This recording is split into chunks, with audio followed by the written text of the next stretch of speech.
Hello, I'm Jerry. I'm at the Cibolo Center for Conservation. Since 1988, the Cibolo Center for Conservation has promoted the conservation of natural resources through education, stewardship. With 3 campuses that encompass 160 acres, you'll find natural settings offering nature education, community experiences, and environmental research action. We're at the Nature Center today, and that's where we'll be talking about the rocks and stuff. So one of the first things you see when you get to the Cibolo Nature Center is very cool, actually. It's these dinosaur tracks. So we're at the Cibolo Dinosaur Tractway, and on June 22nd, 1997, a large flood uncovered some dinosaur tracks, actually at the Bernie Lake Spillway. But these are an exact copy of them that they made, and you can see through weathering and stuff like that, you can kind of see where they made the copy, where it turns into rock and where it's concrete and stuff like that. So we've been getting a lot of rain. You can see they're full of water. Some of them are. Yeah, we've been in a drought for like the last 2 years or something like that, but we've been getting a lot of rain this season, so we're really glad for that. So another source of erosion comes from people and animals, and one of them we have here is this game trail from wild animals passing through and stuff like that. So like I said, we've been getting a lot of rain through here and things like that, so you can see these washouts and stuff from the water and everything, carrying it all down to the creek over here.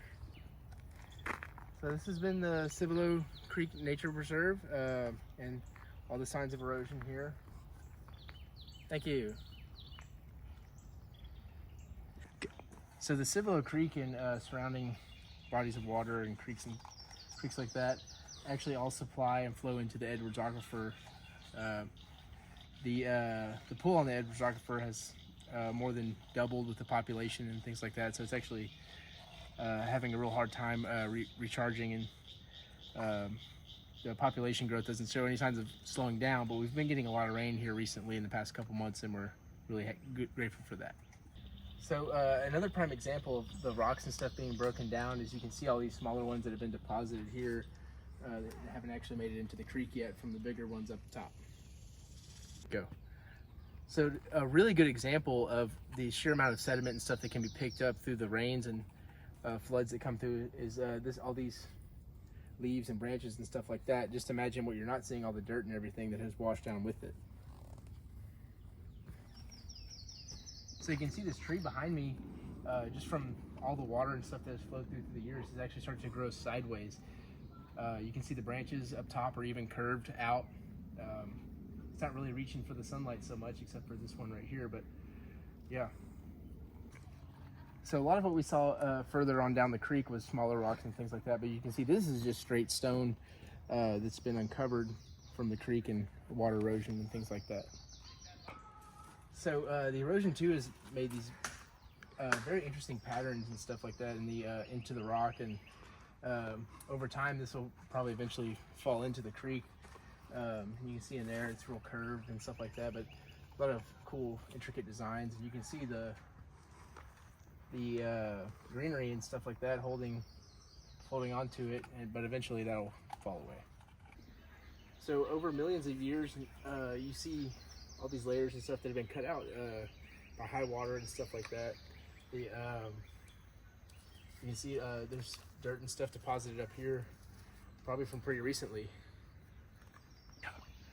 So you can see these layers here in the rocks and stuff like that. It's from just thousands of years of deposition and new layers and stuff like that. So you can really see them really well defined here from the erosion and stuff like that from the water. So when a lot of people think of the hill country and the sort of a climate and environment here, they probably don't think about creeks and water erosion and stuff like that. There's a lot of rocks. So this is a washway. When it rains really hard and stuff, all the water comes down here. You can see just from that, just how much this rock has really worn down.